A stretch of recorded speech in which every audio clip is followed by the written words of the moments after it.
L'illustre scientifique français Paul-Henri Nargeolet est à bord du sous-marin Titan, disparu avec plusieurs personnes à son bord depuis dimanche 18 juin. Véritable passionné du Titanic depuis plus de 30 ans, il avait fait d'incroyables révélations dans Ça commence aujourd'hui, il y a un an. Si est-il la disparition qui défraie la chronique ces derniers jours. Les yeux sont rivés sur ce sous-marin Titan qui n'a plus donné signe de vie depuis le 18 juin. Même le roi Charles III se retrouve aux abois, un de ses proches étant à bord, Shahzada Davood, accompagné de son fils Sulman, 19 ans.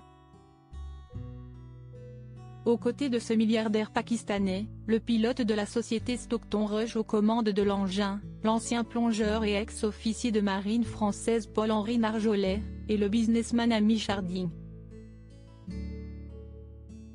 Ils ont tous signé pour cette exploration hors du commun aux abords de l'épave du mythique paquebot Titanic pour la modique somme de 250 000 $, une excursion qui pourrait virer au drame.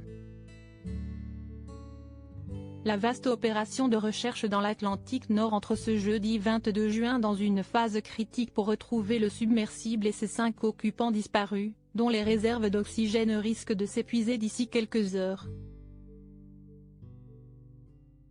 Cette expédition, l'ancien plongeur et ex-officier de la marine française Paul-Henri Nargeolet a dû en rêver plus d'une fois.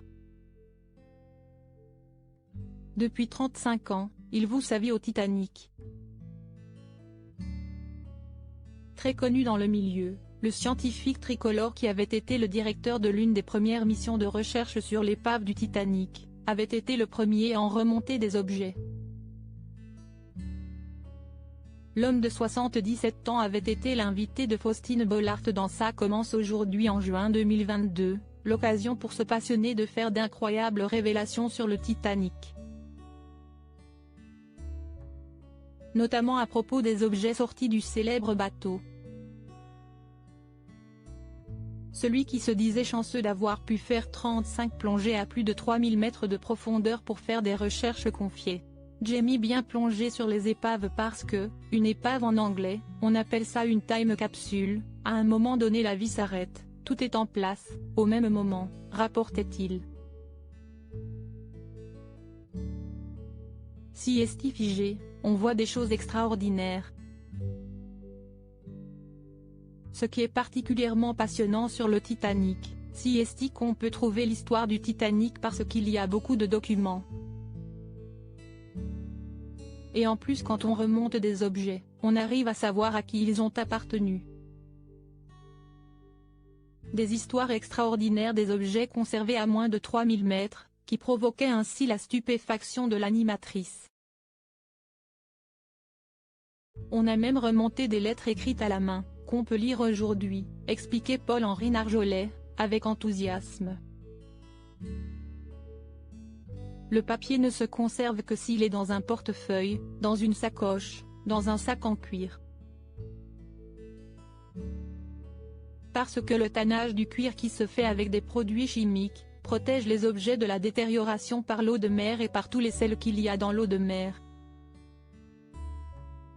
Grâce à une valise, ils ont pu ainsi retracer toute l'histoire d'une personne à bord du paquebot. Des lettres qui ont marqué l'homme de 77 ans, notamment des écrits de la petite amie du voyageur, un jeune garçon de 22 ans, qui était parti avec un ami faire le tour du monde. Il a rappelé l'importance des conservateurs qui font un travail méticuleux, notamment pour amener les pages à la vie. Ainsi un dictionnaire de 700 pages peut nécessiter un travail d'1 jour par page.